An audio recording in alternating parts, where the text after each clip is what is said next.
Thank you very much for such a detailed introduction. And I was just wondering upon my journey of spread over 30 years that it's a journey of my passion, it's a journey of that commitment.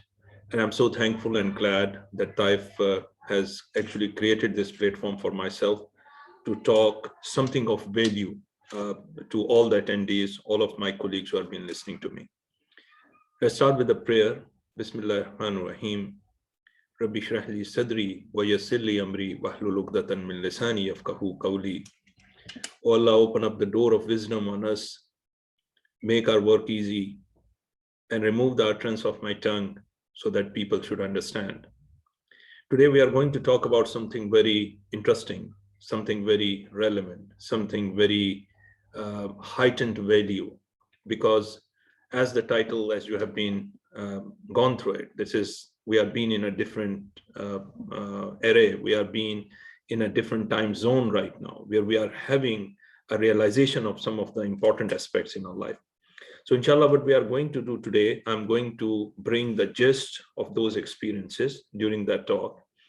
And we'll like to highlight some of those experiences as I've went through while formulating leadership models in various organizations right from the scratch, and why it is so important in that point in time when we are talking about that we need to be having a competency mindset. It's needless to mention about one aspect. You might have been heard about one terminology when we say we are living in a VUCA world. And when we talk about VUCA, is V stand for volatile, U stand for uncertain, C stand for complex, and A stand for ambiguous. And that is a terminology which has been coined in late 90s, and that was being used by the US Army at that time, and now being very predominantly being utilized in the business environment. And especially that process has been speeded up by virtue of that COVID scenario. Just recently, when we have been going through that, and you might have been experienced that when the organizations have been asked that they have to operate on 30% of their capacity, only people with 30% from your headcount, from your manpower should be allowed to operate in the office or in your working facilities, and rest 60-70% of the people has to operate from the home. Now, when that situation has came, that was a big $1 million question for the organization. Whom should we select? What would be the basis of the people which are being asked to call back to work in that premises? Which are their must employees? What are those specific competencies which they must have to house within their organization? What set of area, what sort of job families, what sort of job categorization, what sort of job title they have to ensure that these people should be there, should be available with them. And that was the simple answer. What is the basis of our selection? Except it was a question of competencies. It was a question of those competency models. It was the required essential set of competencies which are required to be available during that time. So that was the scenario which has been highlighted over there. I would like to share you one interesting story, because for some of my colleagues, when they talk about competency, what is the interesting story? It is almost around 10 years back when I was heading one of the largest technical training center in one of the biggest oil and gas industry. And one day, one of my trainer has came to me, and he has some of the complaint about one of the boy who's very notorious. It's been very, I'm going to say, is not very serious at all during the studies. And they came and they asked me, Kamran, would you like to have a word with him? Would you like to tell him something so that we shouldn't have that sort of challenge while he's been inside the class? I said, all right, bring him in. And then we sit across the table. And that boy was expecting that might be he's going to face some sort of thrash from my side. But I've asked a very different question. I asked him, I said, Muhammad, I have one request for you. And he was surprised, and he looked towards me. He said, sir, what is the request from your side? And I said, Muhammad, there is one of the person which is very good. I'm known to him, and I would like if you can employ him as a driver at your home. So he thought about for a second and he said, sir, no worries. You kindly send that person from the next day onward. So consider him that he's employed at my home and he's going to drive my car. The moment he said that, I said, Muhammad, there's one small challenge with that person. And the challenge is that this person didn't have any driving license. And when I said that this person didn't have any driving license, so the boy shocked and he said, but sir, how can I give my car to a person who's not trained, who's not, I mean to say, did not know how to drive a car, he didn't have a license at all, and you want me to give him my car of around 300,000 dirham of worth and having my family inside, how can I take the risk? Now, the moment when he said, how can I take a risk on a person who's not trained? Instantly I said, hold on, Muhammad, hold on right now. Tell me one thing. You are saying you are not being able to take a risk on a person who's not trained on your car of that value with your family of 5 people inside?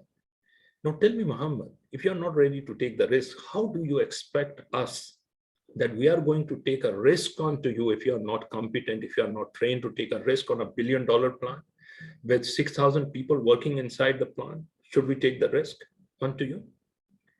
Now that answer was very loud and clear for him.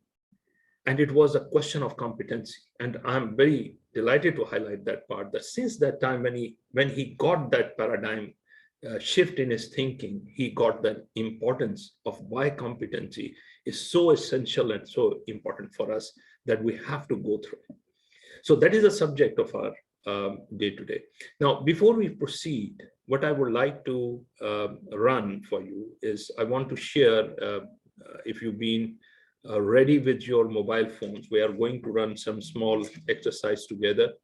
And this exercise, I'm going to say we are going to run on the Menti.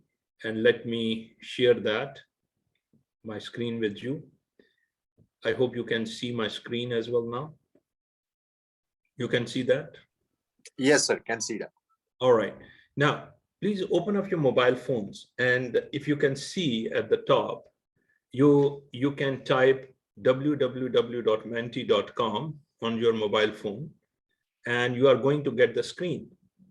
And on that screen, just put the code 59892988. So on your mobile phone, just go onto that and just type this one. So you will get that link and it will ask you about the code, and just put the code 59892988. You will, once you will put into the code, you will come on this screen. Now write down just your name so we will get to know who's been connected with us. Then we will move on to the next screen. I hope it's been clear to everybody. So that you can do on your, all right, very good.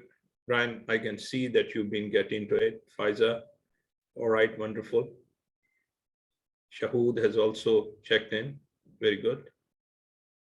So go onto your mobile phone, type www.menti.com, and if you see at the top of that screen, you can put the code number 59892988. And then you will come inside of this, and then we will proceed further with it. I think there are, we are having, all right, Maria, you have been in as well. Very good. Dan, you have been there. Very good. Yaqub has also checked in. I hope you are not facing any difficulty with that, because it's a very simple stuff. You can just either on a phone or on your laptop as well. You can type www.menti.com, and then you can put the code 59892988. That code is in front of you. So far, 8 of our colleagues has checked in. I would encourage more of you so that we can have a bit more interactive work together. And one of the things which is important for us is a share of experiences. So inshallah, one of the things which I'm going to promise with you, that whatsoever the best I've been experienced, I'm going to share on during these moments. So you can be ready to get a great stuff, inshallah. And I would expect that if even one thing out of value you got from today's interaction, you are going to exercise it, you are going to apply it. That would be the overall objective of our session. All right, so far 11 of our colleagues have been there. I would like a couple of more if people have been there, please check in, and so that we can start doing the very interesting work together. And this session belongs to you. I'm just being a facilitator. I'm been very keen to listen from your experiences as well, and then I'm going to add on something from my side. Please go ahead. Just a couple of more, and then we can move on to the next slide. Yeah.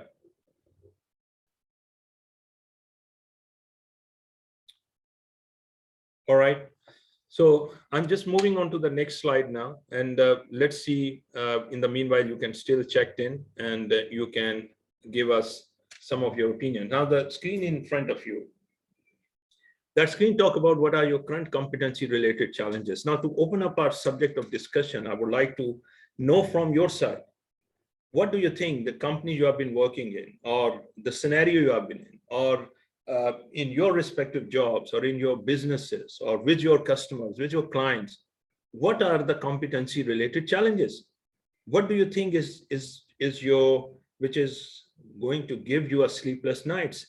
What is happening at your end? What are your challenges? Just write it down. You have the screen in front of you, and in the window once you will type, so you will give us your comments onto that as well.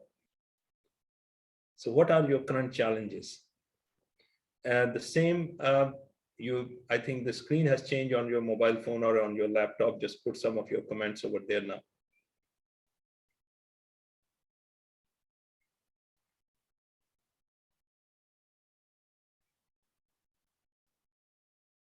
All right, one of the response we got is underpayment.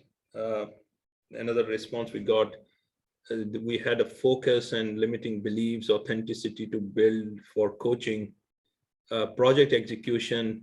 All right, so this is, we are talking about from competency context, a lack of reference and focus. Qualified staff, to get a qualified staff is a big challenge. The lack of consistency, difficulties to handle people with lower IQ. All right. Procrastination, desire to change a job, and loss of attention and motivation. Okay. All right. What else is your challenge? Having to coordinate large number of personnel. Communication. Okay. What else? What else is the main challenges which you are getting right now? So far, we have got 9 responses, and now we can move. I'm out of job due to COVID-19, coupled with merger in my last company. My biggest challenge is to find a job where I can apply my skills and competency. All right, that's an interesting area. I'm going to talk about that. What actually make us more employable in the job market? We are going to talk about that for sure. A lack of motivated staff who can understand your project. All right, the motivation is a big issue right now. And sometime when we are not having people with the right attitude, we get people with the lack of motivation. Bringing your direct reports to your level where organization does not support proper training. All right, vulnerability because of no job. Communication skill and multitasking and financial capability. All right, I have seen that communication word has been appearing a number of times, so I will also talk about that, why communication is the most important commodity, and we are going to talk about that. Communication, I've taken note of it, and we have also talked about why joblessness happened and what we can do about it from competency perspective. Team building, team management. All right, we are talking about some of the softer skill competencies, which is team management and team building, etc. All right. How to present my competencies during a short interview, that too via Zoom due to COVID-19. How we can present our competencies.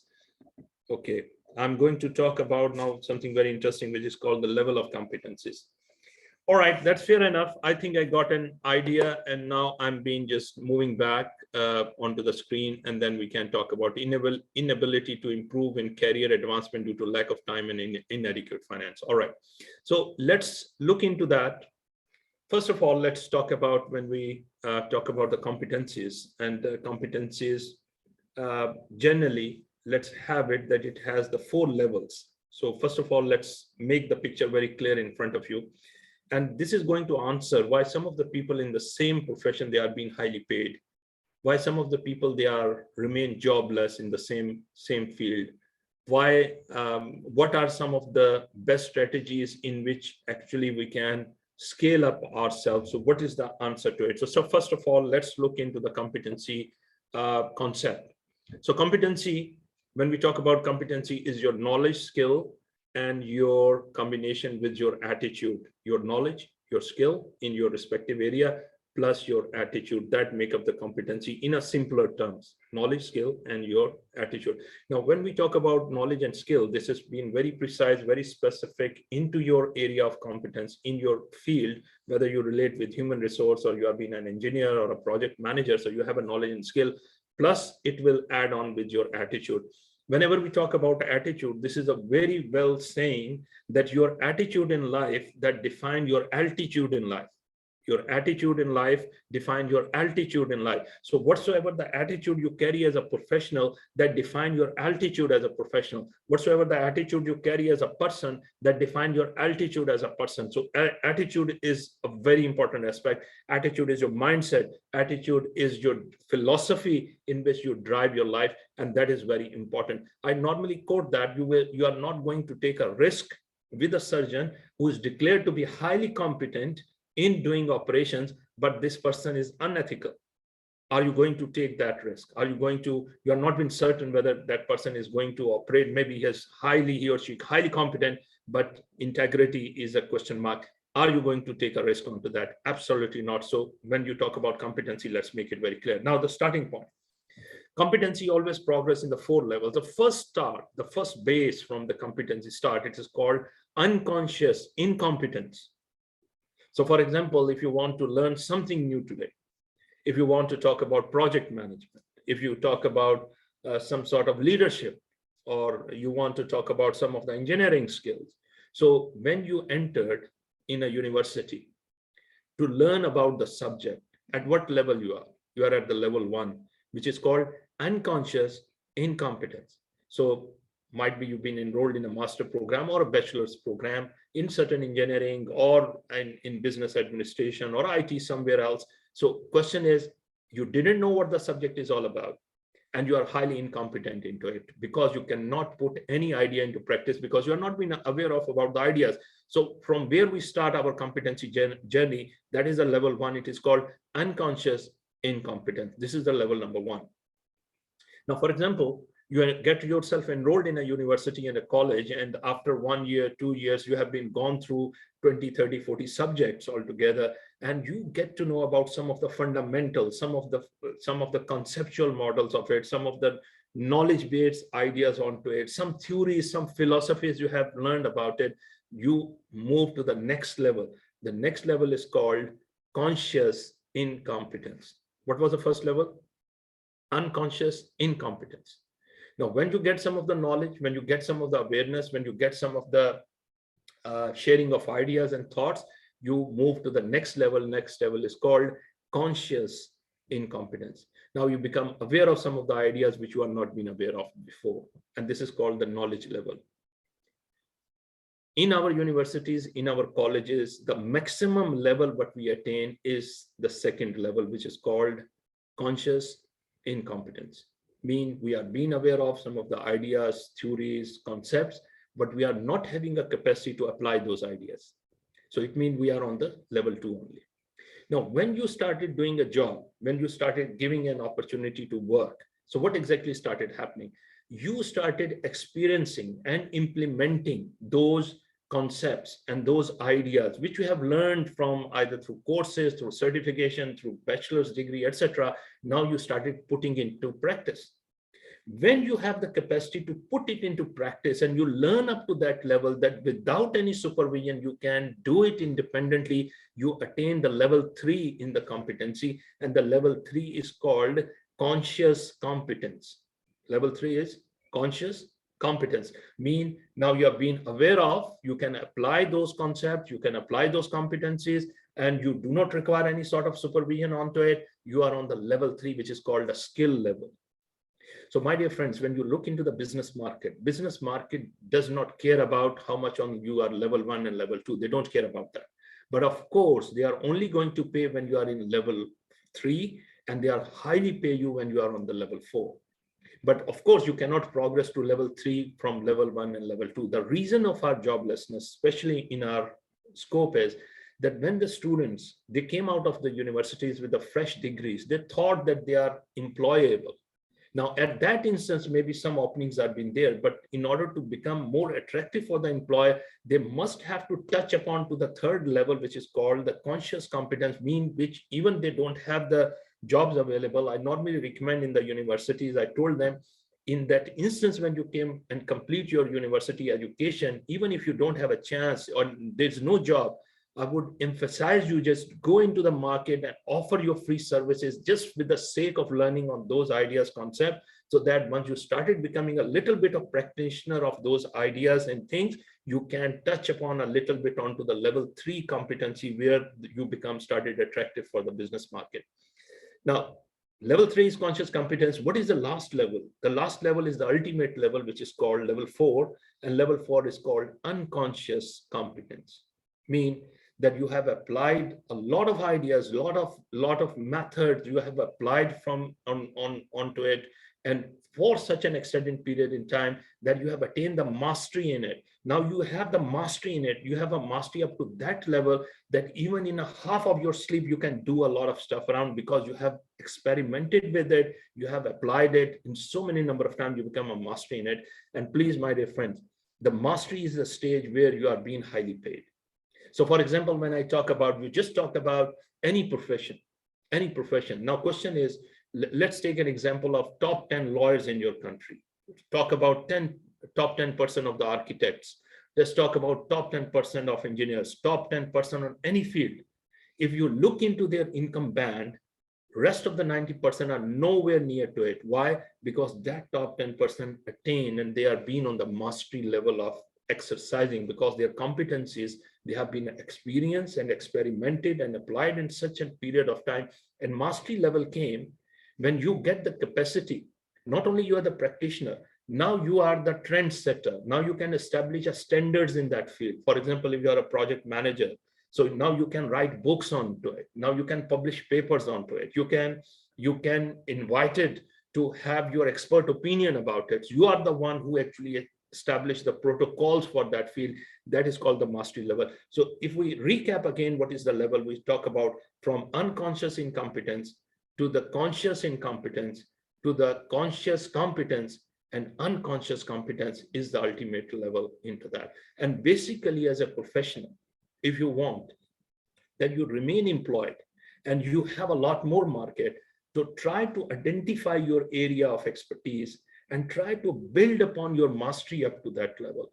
Our problem is we are having so much versatility of our fields in front of it, and we try to touch upon each and everything. But unfortunately, on some, we are just been on level 1, somewhere on level 2, hardly we are being somewhere in level 3, but we are never ever going to the domain of mastery on some of the field and the area. That's why I would strongly recommend, which is one of the book, which is titled The One Thing, I think by Peter Senge. I think that is the name of that, The One Thing. And he specifically highlighted that you must have to attain the mastery in your area of expertise. So this is the subject. Now the question is how we can utilize that, and why competencies, as you have seen in the model, why competencies sit as a heart in the talent management. So I'm going to show you some of the, share you with some of the slide right now, and we will discuss about that.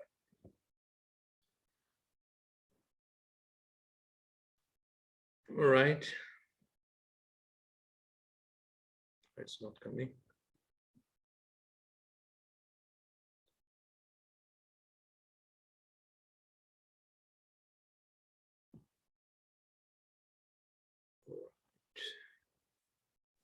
We were able to see your screen, sir. Yes, I'm just trying to, why its screen is not coming. I'm just trying to see that. Can you see that?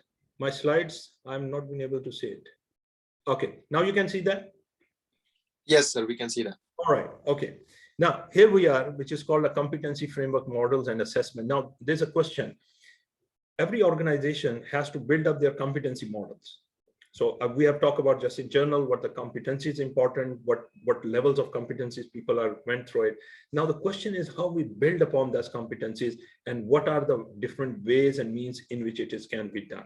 Now the first thing when we talk about competency is just stay in the heart of the talent management. Now imagine that competency is like a heart in the system. Now what is happening?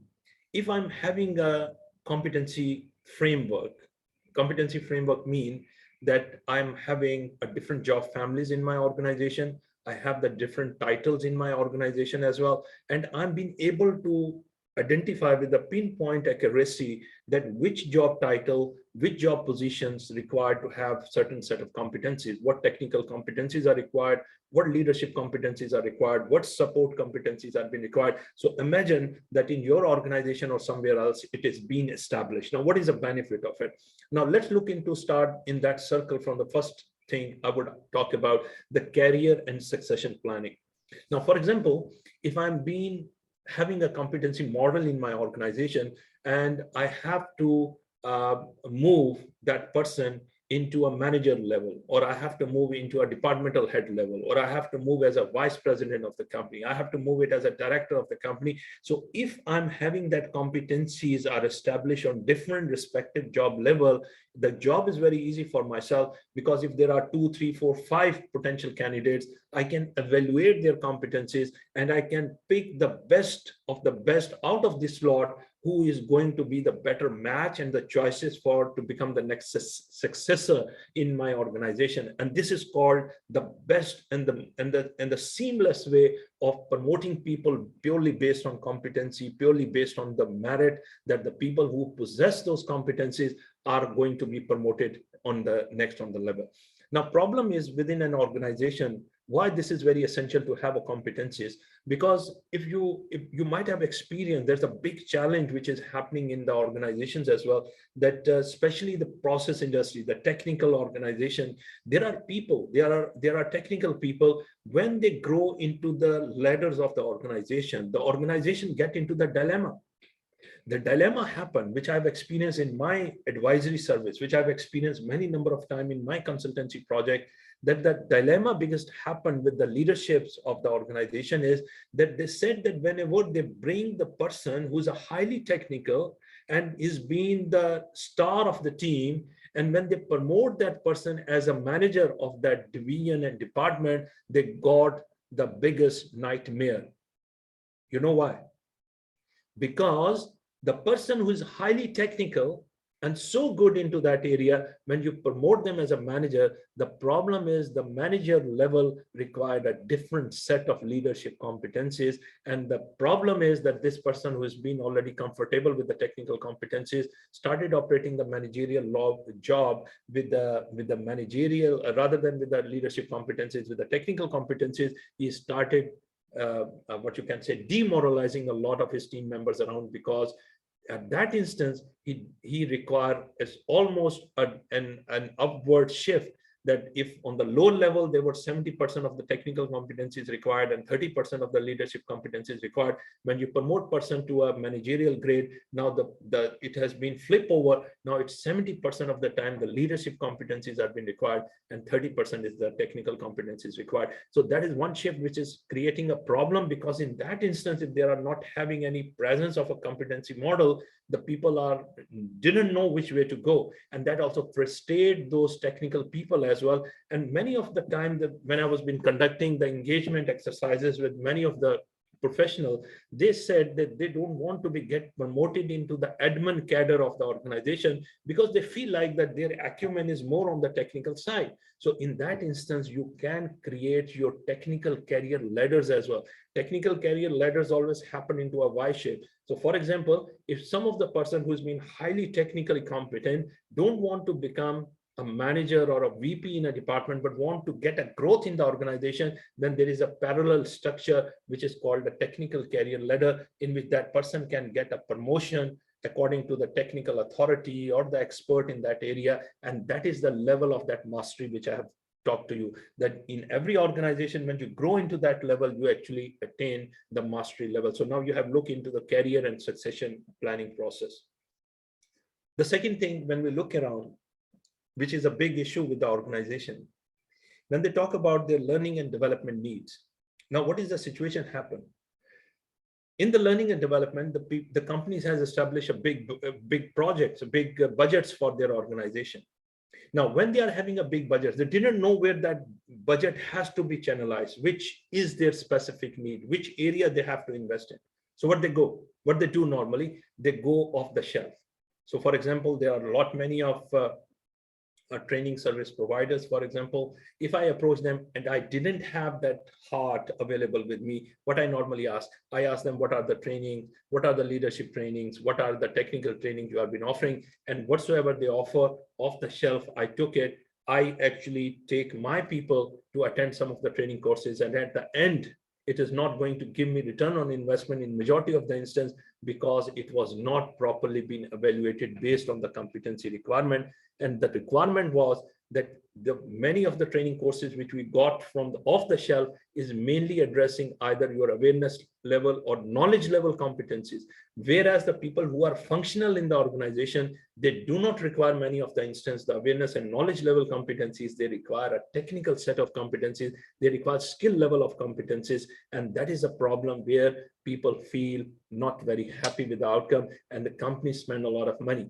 Now the question is, if I'm being too surgical in my organization, if I'm been evaluating the competencies from that perspective, then I can go back to the market and can ask them precisely what set of requirement for my learning and training interventions which have been required.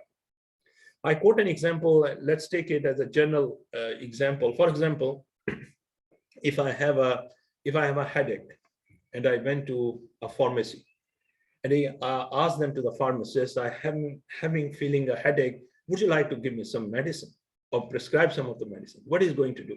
He's going to take a number of medicines around. He'll say, all right, you can take this tablet, you can take this tablet, you can take this tablet as well.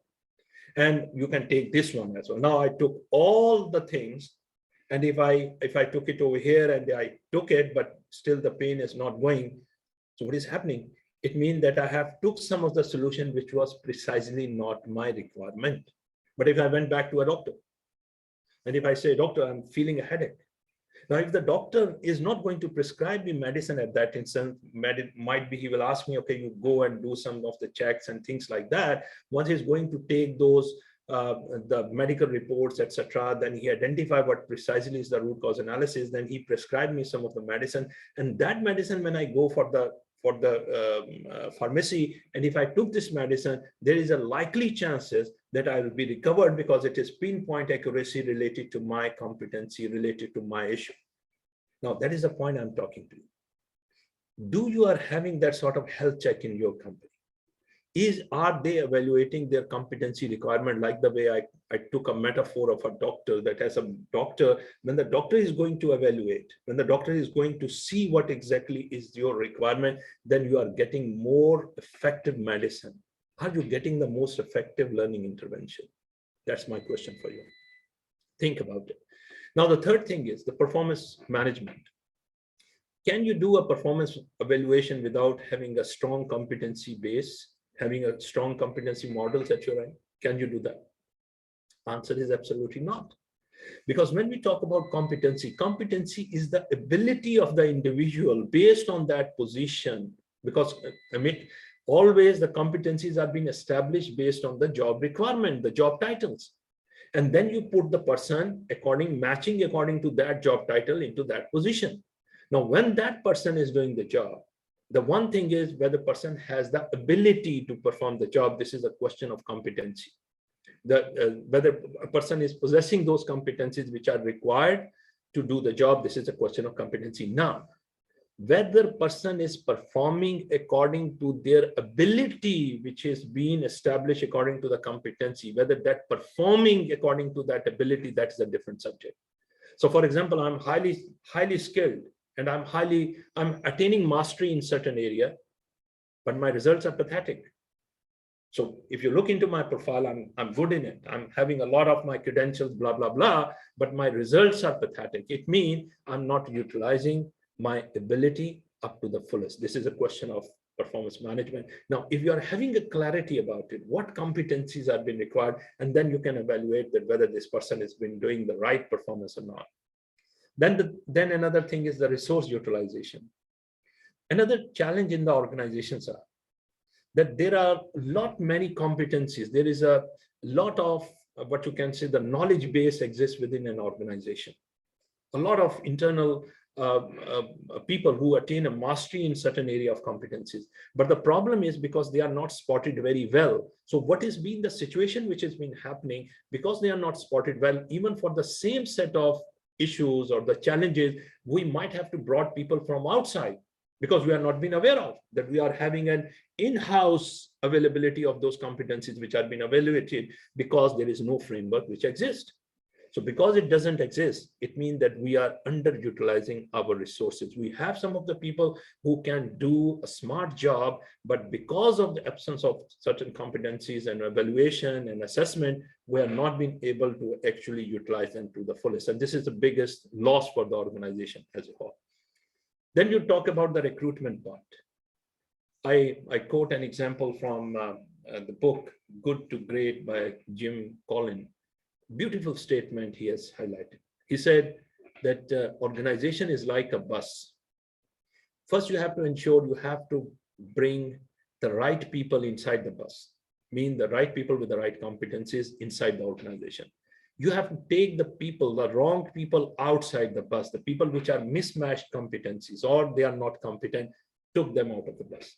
Then what you do? Then look into the right people inside the bus and put them into the right seats. Mean you have to place them into the right jobs which they are being meant for. And then you have the smooth journey ahead. The problem is inside the organization when we put the wrong people inside the bus, or we have a mixed match of right and wrong competencies, right, wrong people around, and we put them into the wrong seats, there's always a chaos situation happen inside the company. And this is the biggest problem which happen inside the organization. He has highlighted very good one interesting part. He said when you are being very clear about what competence is required and you hired A-star people in your company, when they will reach to the level of those decision to hire the people, they are going to hire the people who are category A. But if you will hire the category B people inside the company, when they got the chance on the level of decision, what competencies, what level they are going to achieve, they are going to hire the category C people. And if there are category C people, they are going to hire a category D people. And that is a deterioration started happening. So important aspect when we talk about, and this is the biggest challenge everywhere, that right competencies is very hard to get. And that is also a dilemma when we talk about. When we talk about there is a big shift in our region, there's a big issues has been happening, especially in the region Middle East, when we talk about that we have a mix of expat community and we are having a local community.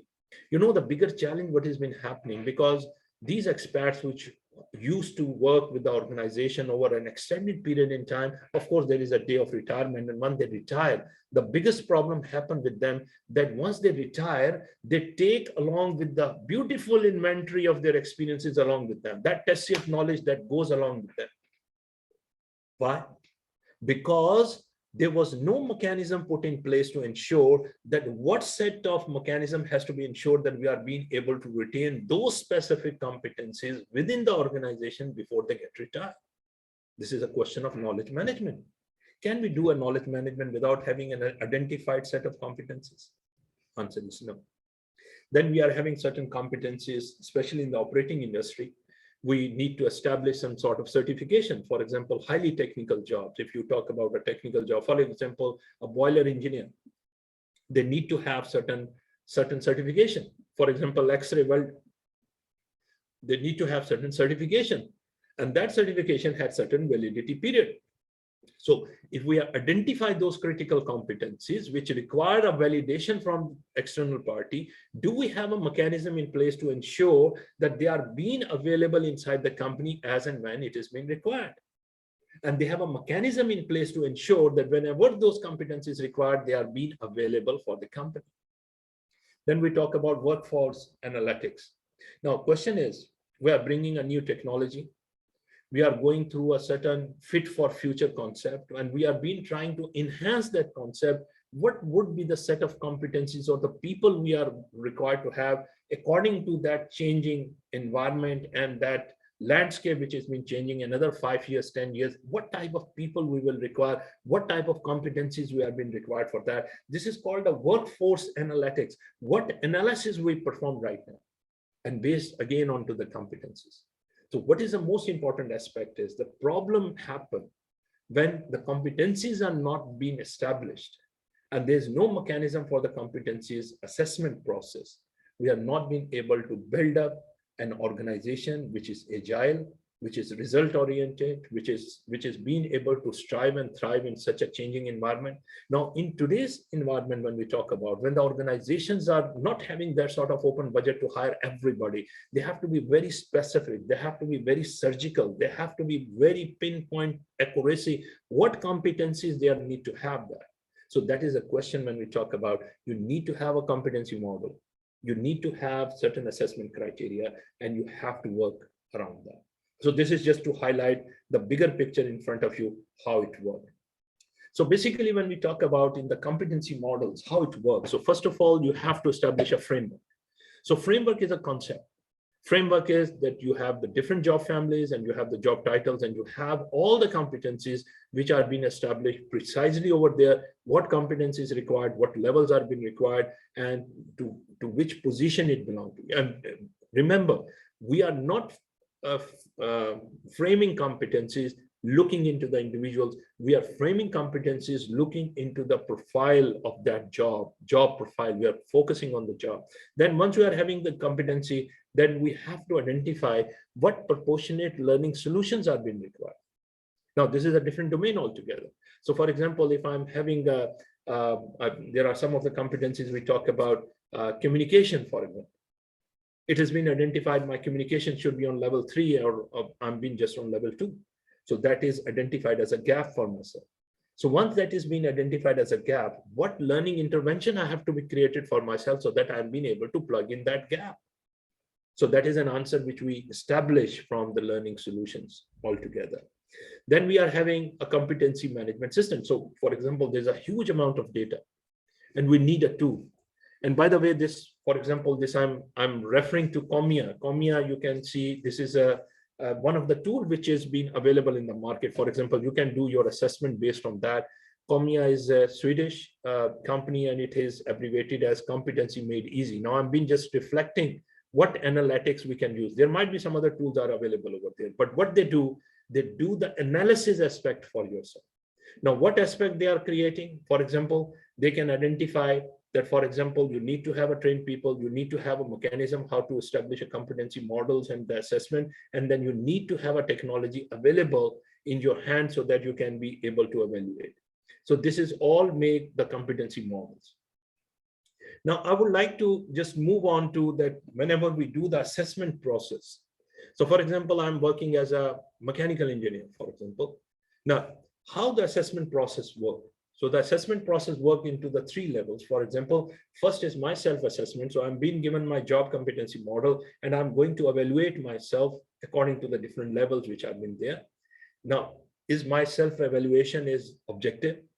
Answer is yes or no. I might be exaggerated on some of the aspects. So what needed to be done? So it required that there should be certain mechanism has to be applied, which is called a normalizing process. Then there should be a cross assessment has to be performed on my assessments, which is called a cross review. So might be normally that is my line manager who has to do that sort of cross assessment onto myself and to evaluate that whether which competencies I evaluated myself and what is the view of my line manager. The third thing is still there might be an area of conflict between myself and between my cross assessor. Then there is a point where we can bring the third assessor, which is called the validation. The third person who is independent and that person actually has to evaluate it between my evaluation and between the evaluation by my line manager as to identify what exactly is my competency gaps.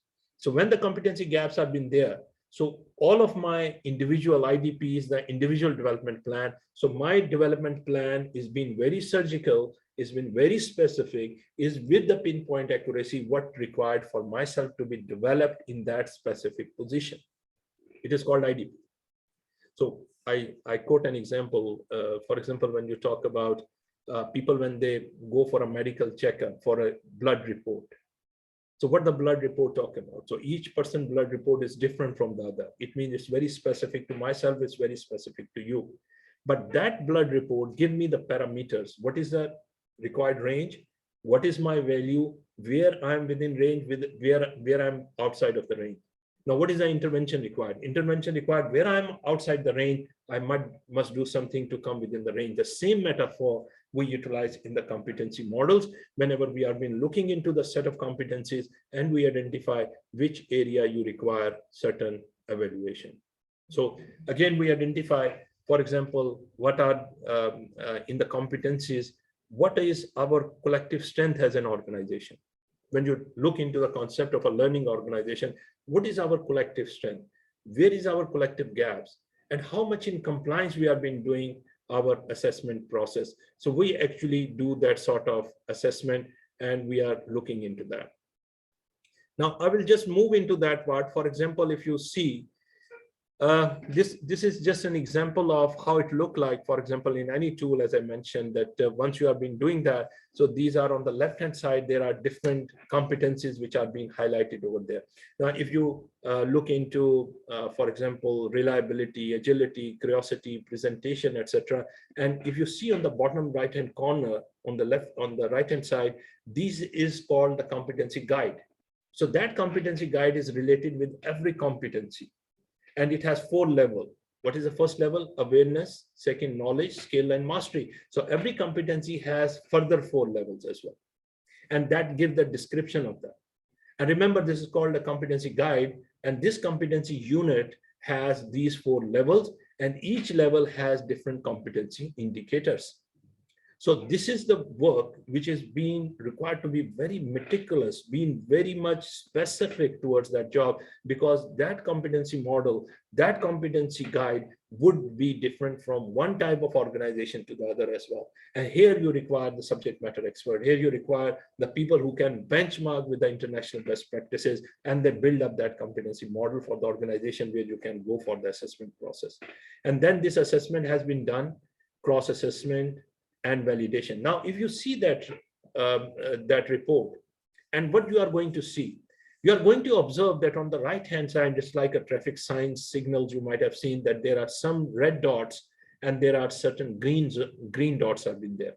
Now, if you focus onto that, the green dots mean that this competencies evaluation has given us an outcome that those areas in which there is a green, it means that this person on that specific job is actually fulfill the requirement. But on the red mean that these are the areas where the requirement is high and the person is on the low level. For example, if we look into the first part, it says the reliability. And if you see the track of it, the self-reviewer has said that I'm on the skill level. The cross-assessor said you are on the knowledge level. And the validation has been performed. It also identified you are on a knowledge level.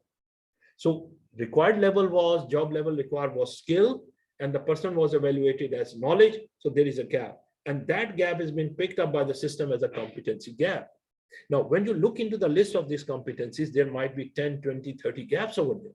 Are we supposed to start working on each of it? Absolutely not.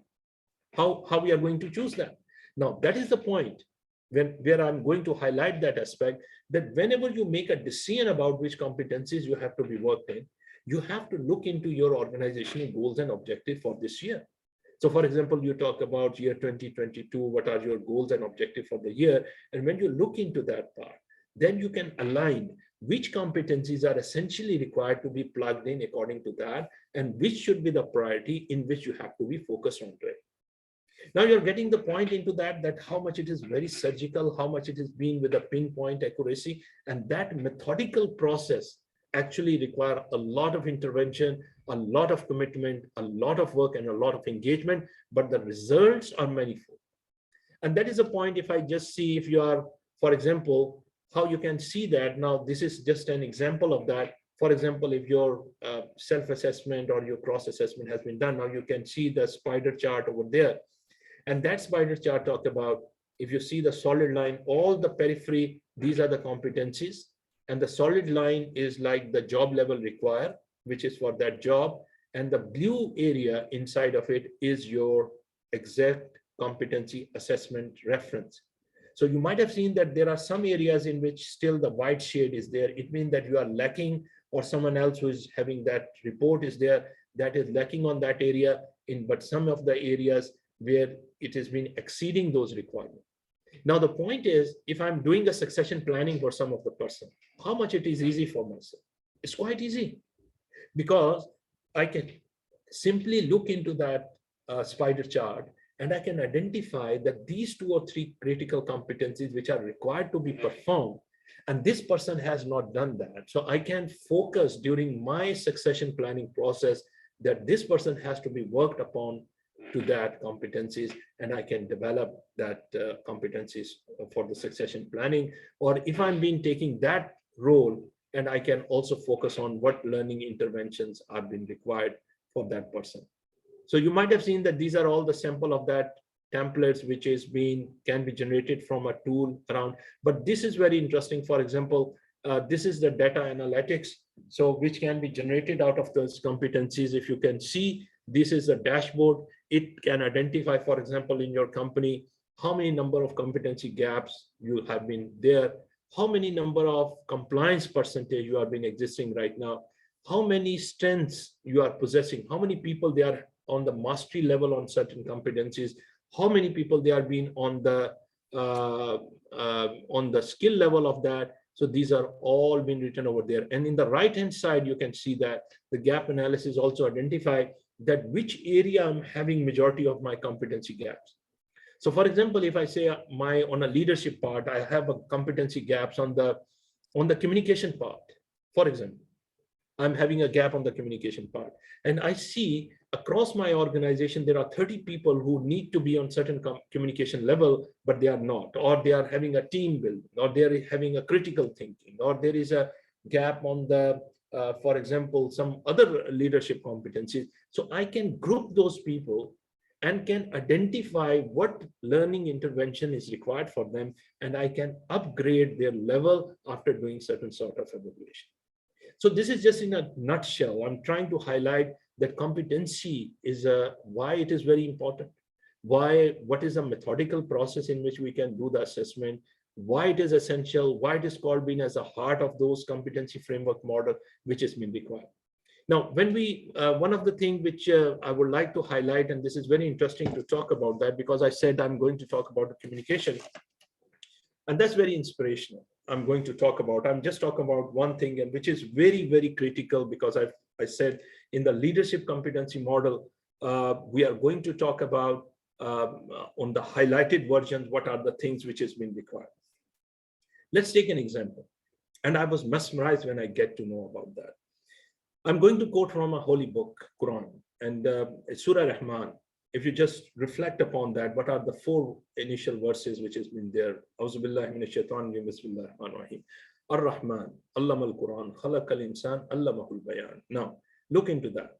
When you look into the first ayah, it said Allah subhanahu wa ta'ala has 99 names.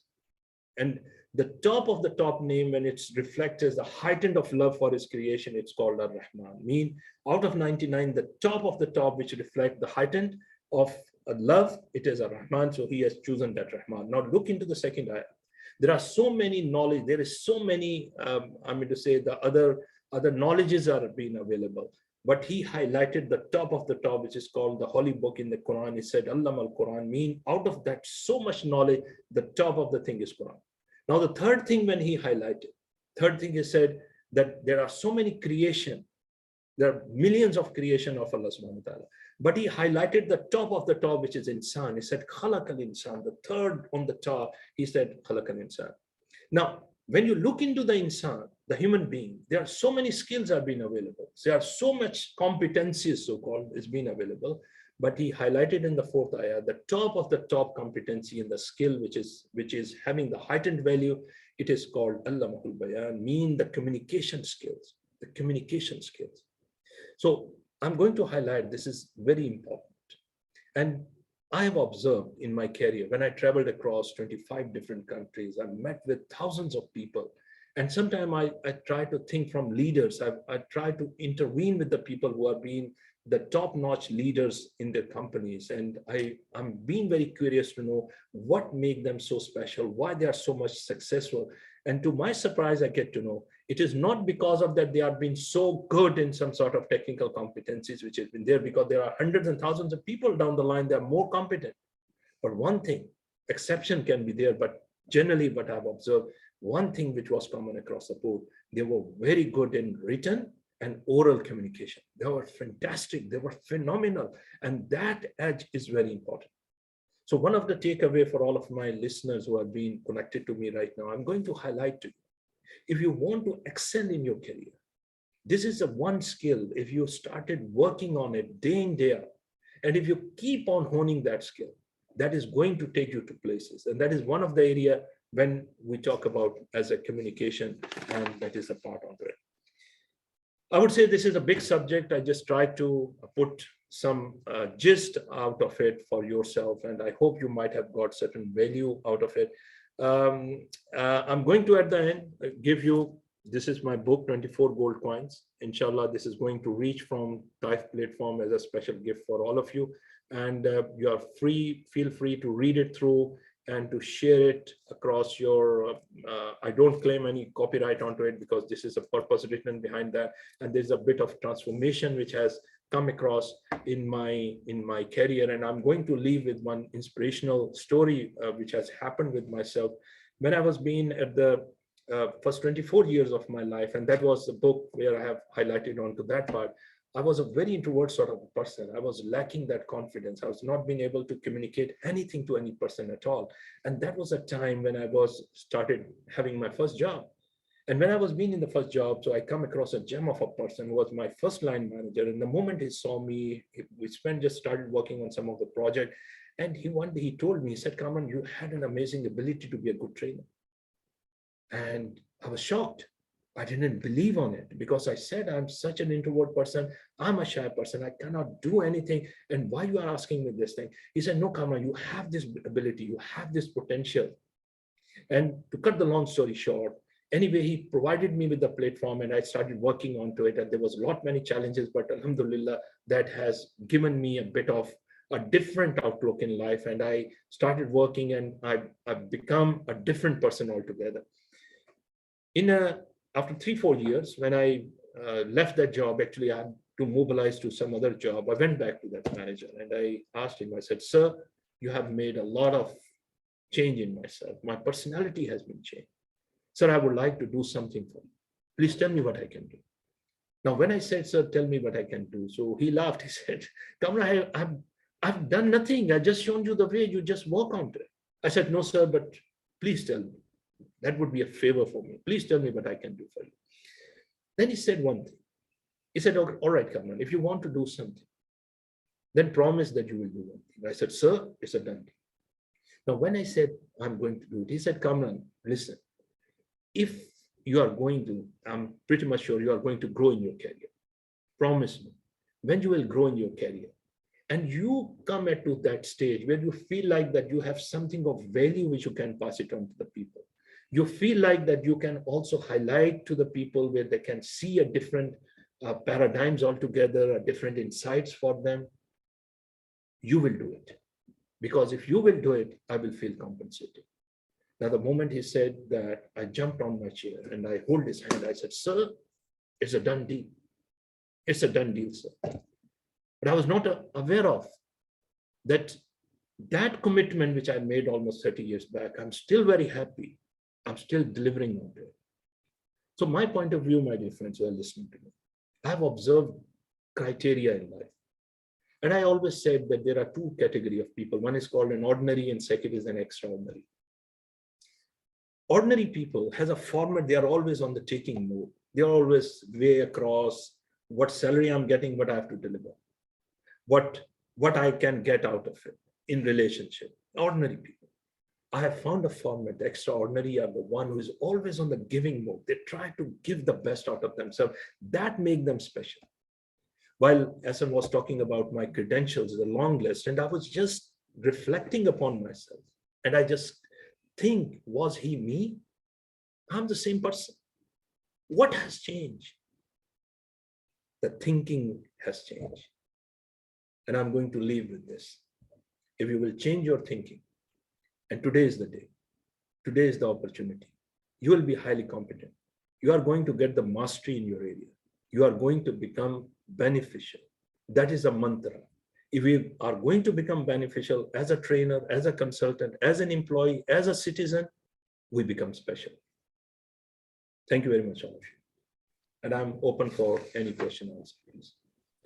Jazakallah khair. Thank you very much, Kamran bhai. It's always a pleasure, and you always mesmerize, and it's always feel like we keep hearing, like I wish, like when you start talking, we feel like you continue listening to you.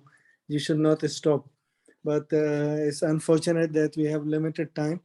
Inshallah, next time we will invite you for much longer discussion, and we will invite you inshallah more often so that we and our viewers and participants can really benefit. Jazakallah khair. Thank you very much. Great presentation, and it's an honor and a pleasure for us to have you here today. I would request anybody, if you have any questions. Kamran bhai, there are like there are two questions. If you can have a look at the Q&A, there is one Al-Maruf Muhammad. Yeah, first, before we go to the question, just for your information, we have like, Alhamdulillah, sort of a global audience here. We have like participants from Tunis, Singapore, Ghana, Nigeria, Brussels, Multan, Pakistan, Guinea, Bahrain, Gambia, and several others we have not mentioned. So alhamdulillah, so your this message is actually has gone far, like across the globe, mashallah. So there are like two questions on the board, like if you can kindly have a look at them, and we would like to answer them. All right. Thank you so much, Azia bhai, for creating that opportunity. And I always said that might be my audience have felt that sort of vibes which is being embedded in my presentation, that my whole objective in sharing that I consider it as an opportunity, and to put it into some sort of simple concept so that people who are being getting any light out of it, I will not only feel compensated, rather I'm going to fulfill that obligation which I'm been on the journey. And that is the same stuff which I'm going to share, that after 30 years of my professional career, that sense of giving has always supercharged myself. And this has been with everybody who's listening to me across the world. I always took any such opportunity as a last opportunity, because in a sense we said that sometimes there's a moment of truth.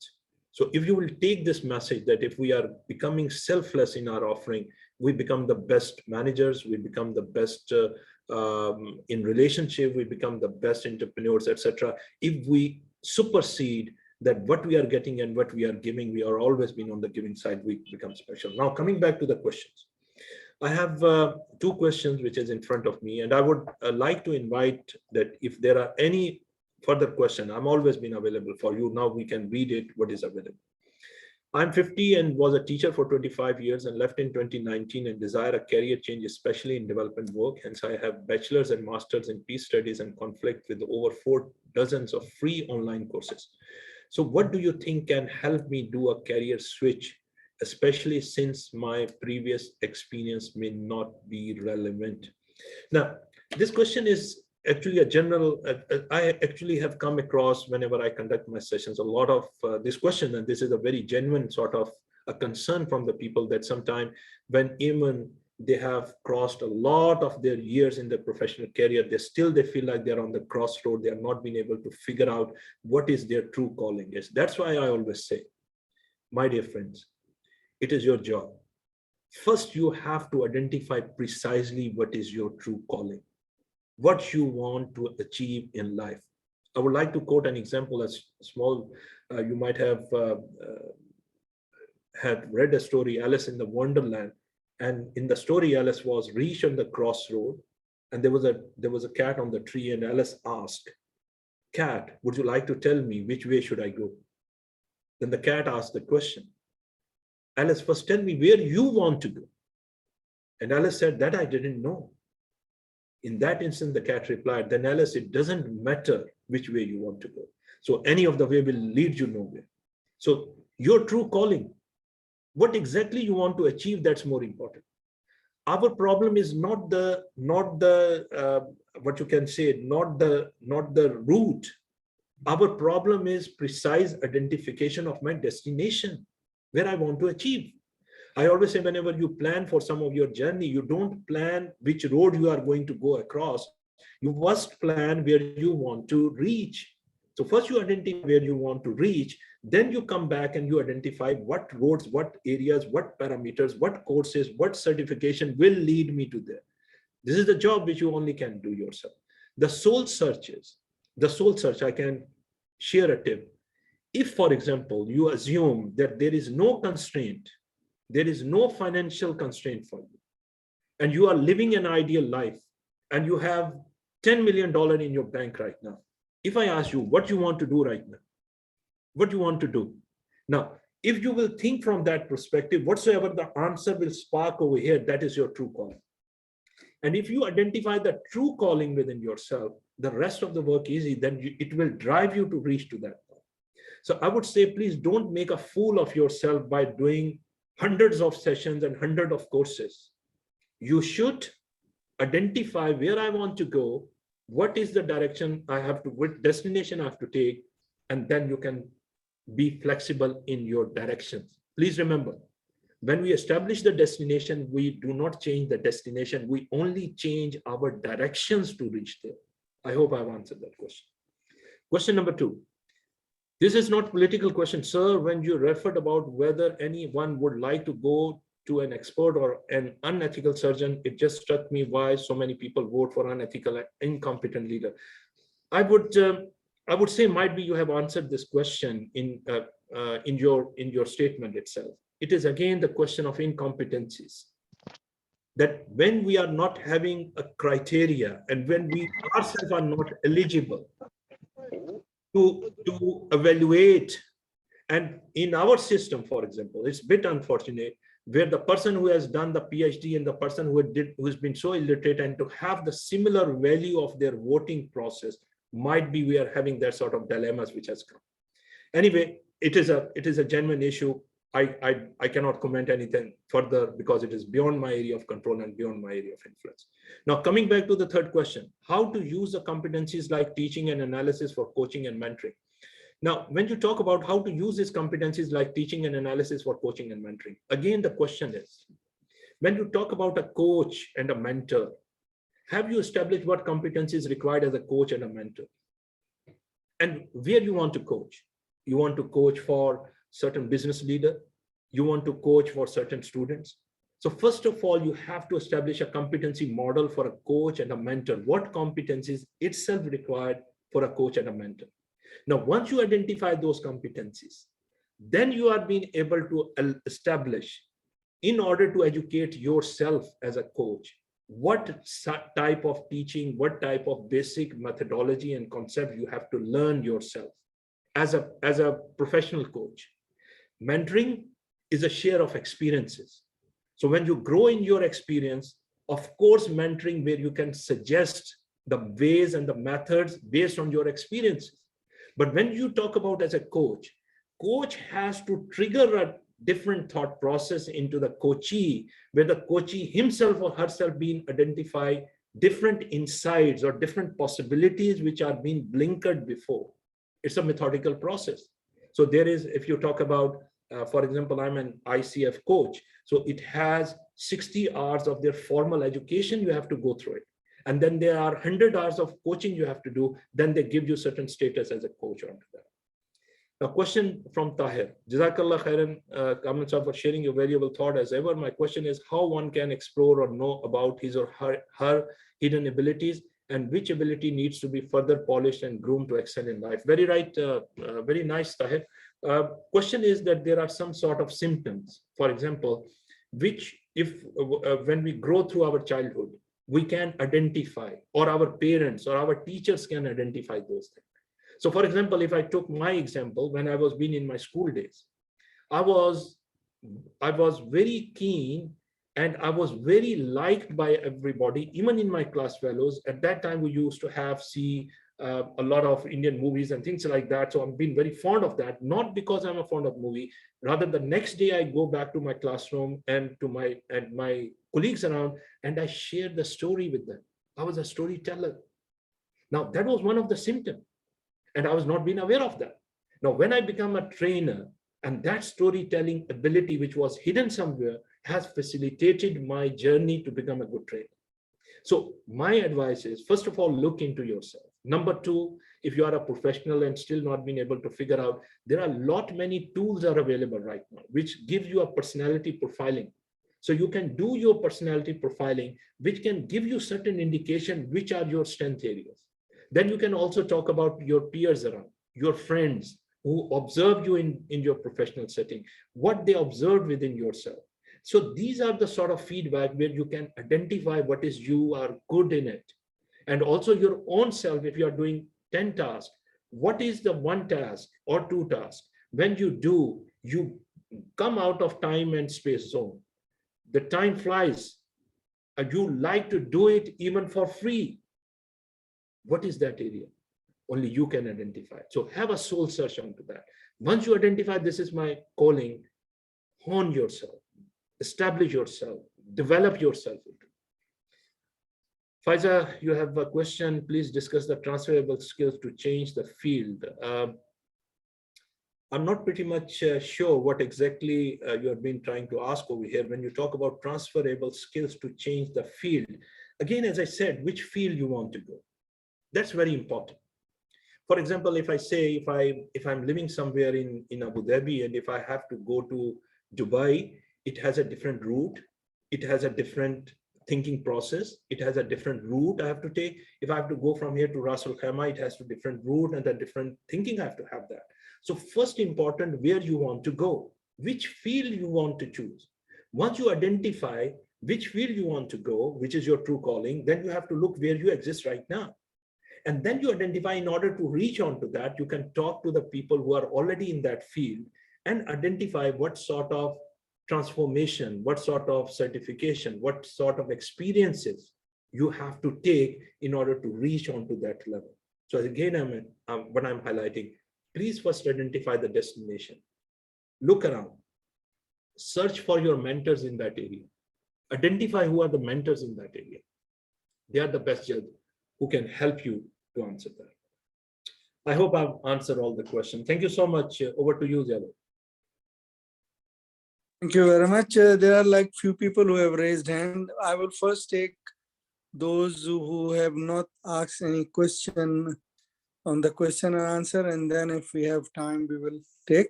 So I take Sadaqat Khan Sahab. I'm allowing you to talk. Kindly unmute yourself and then you can speak. Sadaqat Sahab. Okay. Brother Kamal and Zia, Assalamu alaikum, and everyone, Assalamu alaikum.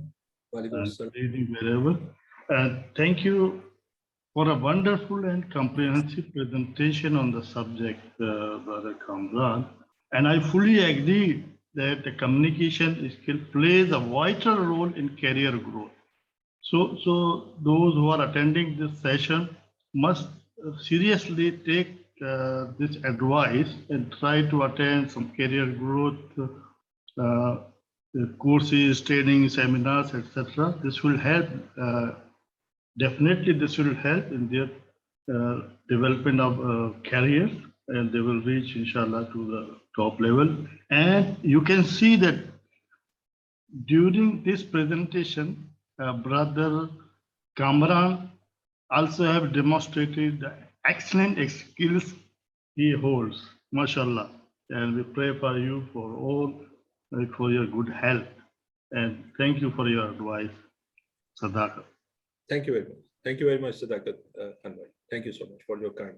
Just Kamran bhai, just for the introduction, Sadaqat bhai is one of the very senior most Islamic banking Sharia compliance specialist, one of the senior most Islamic banking expert. He used to work for Dubai Islamic Bank and several other institutions. Tahir Nadeem, you also raised hand, although I see you have put it down now. If you still have question, I can allow you to ask your question online. I see he has left. Okay. Thank you very much, Kamran bhai. It was a great session. Thank you very much, all the participants. Thank you. And inshallah, we very soon we are coordinating with Kamran bhai to make sure that we have more and more sessions, and maybe like we bring in Kamran bhai with a proper formal course on leadership and competency framework and other related topics. Kamran bhai is a great motivational speaker, and Allah subhanahu wa ta'ala has blessed him with extremely well presentation skills. I say mesmerizing presentation skills, mashallah. We have a lot to learn from him. One more thing, if you allow me to add. Yeah, sure. With a sense of giving, I've also put some of my videos on the YouTube as well, which you can search under my title, Kamran Ahmed Siddiqui. So feel free to download anything and to refer to that. And plus, I regularly put my leadership mentoring articles on LinkedIn. You are more than welcome to connect me over there as well, and the Facebook as well. So anything which I've done and anything which I've been delivering right now, this is my lifetime commitment, inshallah, that I have to pass it on. So become a tool and a facilitator of that message, which have been reached to you through TAIF. And just to reflect upon that, I'm being privileged and having a lot of, what you can say, a high regard on that aspect for Zia Bhai, that who has brought me over here. And he was asking me, and it was a bit, I'm going to say, delay on my side, but I'm so happy and thankful, Zia Bhai, you have created that platform. And I'm so happy that this voice has been reaching to so many of my friends who have been in different part of the world. And inshallah, this book, as it has been reached from TAIF, and we are also planning that the other books which have been available and its audio recording should also be available through certain link, and inshallah, which TAIF is going to share. And my association with TAIF has been there. Inshallah, in future, we are going to schedule our leadership training courses over there, and you will find an esteemed value out of it, and inshallah, a lot of intervention. Yes, Jabhai. Okay, inshallah. Thank you very much. Zia Bhai, can I say one more word? Yeah, sure. Sure. The way Brother Kamran given the instances, the Surah Rahman, with the reference to Surah Rahman, this was an excellent way for giving the learning to the audiences. Really, I highly appreciate. I like very much. And Jazakallah khair, Kamran. Yeah, before I conclude, like just Sadaqat bhai, like another thing that I learned from Brother Kamran, mashallah, Brother Kamran, it shows he studies Quran, and he studies Quran with the deep intention to, like, not like me or anybody, but with the intention to actually learn. He gave one more reference once, and I keep using it several occasions, that he always, it is in his book as well, that he mentioned that Surah Namal, Surah Namal, when Hazrat Suleiman's army was marching, so one of the aunts, Namal is the aunt, yeah.